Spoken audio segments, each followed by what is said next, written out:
Yan mga idol, tapos na po yung ating bangka na ginawa. Ito na po yung yarian ng ating ginawa. Ito po yung 17 feet ang haba ng baul. Nayari na po natin. Ito po ay yung susuotan ng talian ng tarik. Yan po yung pagtatalian ngayon ng tarik. Lahat po yan o, dibutas yan o.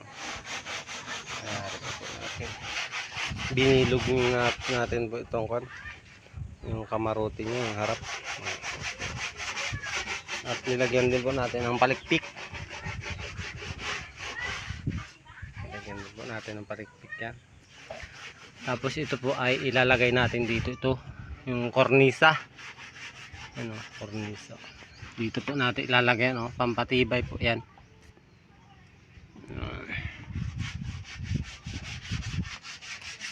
Nakamontahe na rin po yan.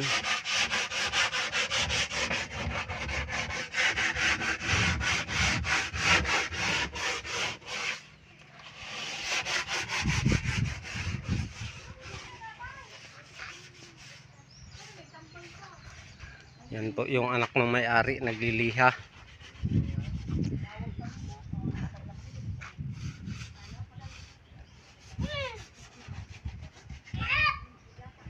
Nagsalubo ka tayo. May isla ka.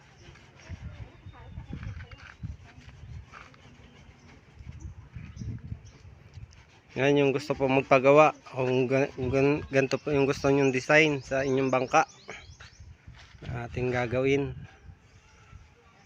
Yan po.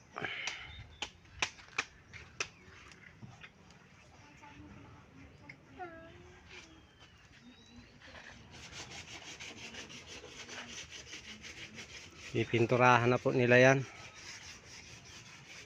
Yan po ay masilyado na. Balot na po ng masilya. No? May masilya na siya. Oh.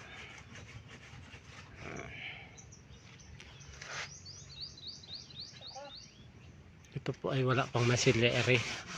At gagawa lang natin. Nilagyan din po natin ng santadira yan. Pangkatibay.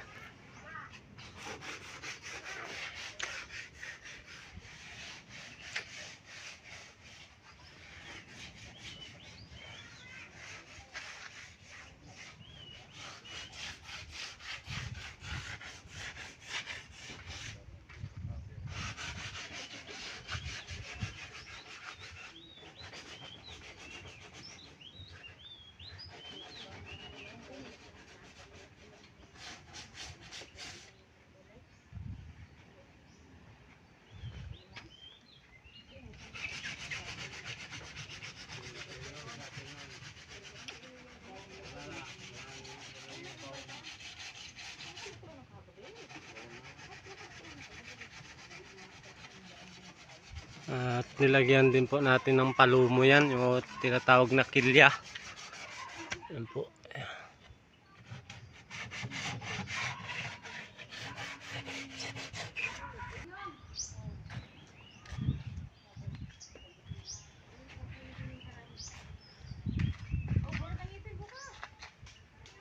Ayan.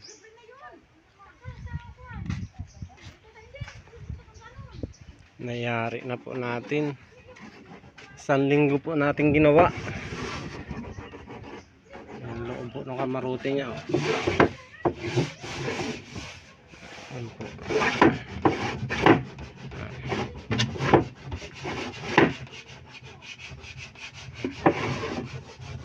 Ganda ng loob niya.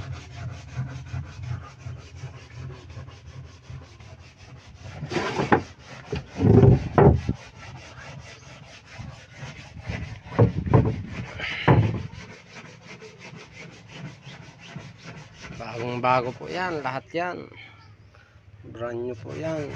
Ito po yung kanyang imbornal o saipon.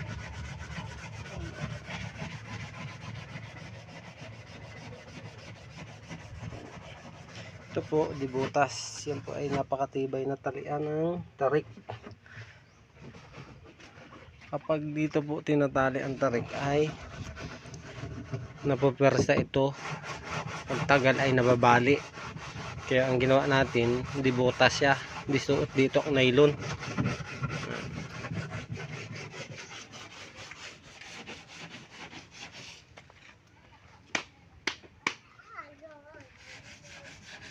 Ayan. Ayan, comment lang po kayo. At yung gustong magpayari ng bangka, dito lang po yan sa akin. Kay Kabady Vlog. Ay comment na rin po. Follow, share. Subscribe po. Salamat po sa panonood ng aking mga video. Saan man sulok kayo ng mundo, ingat-ingat po tayo. God bless po.